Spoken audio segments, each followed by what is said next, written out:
Karibu ndugu mtazamaji wetu, kama ni mara yako ya kwanza unajiunga na Mswati Media, basi usisahau kubonyeza alama ya subscribe plus bell ili uendelee kuwa wa kwanza kupata taarifa zetu za usajili zinazohusu klabu ya wekundu wa Msimbazi Simba.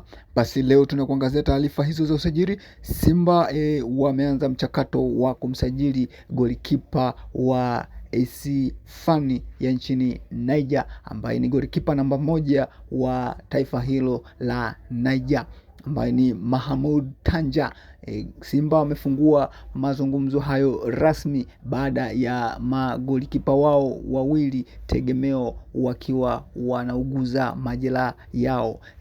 Na pia kocha Steven Beck ameuambia uongozi wa Simba kwamba wamuondoe Musa Pimpin Kamara kwenye mfumo wa magolikipa wa kigeni ili waweze kuongeza usajili mwingine wa golikipa wa kigeni, ambaye kwa sasa anatajwa sana huyu raia wa Niger Mahamudu Tanja, ambaye anaweza kuja kuchukua mikoba ya Musa Pimpin Kamara ambaye alifanyiwa upasuaji wa goti.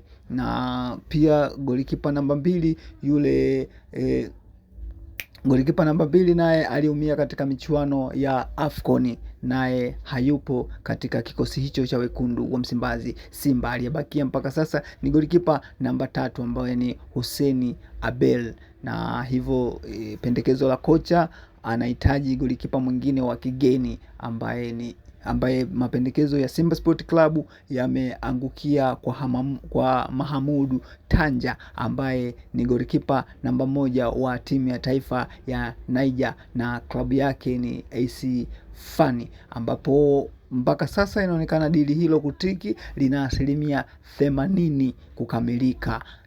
Hivyo mpaka hivi karibuni Mahamudu Tanja atasafiri kutoka nchini Niger kuelekea katika anga la Tanzania ili kujiunga na kikosi hicho cha wekundu wa Msimbazi Simba. Basi ndugu mtazamaji wetu, endelea kubaki nasi ili uweze kujua kama dili hilo la usajili wa golikipa huyo Mahamudu Tanja litaweza kutiki ndani ya klabu hiyo ya wekundu wa Msimbazi Simba.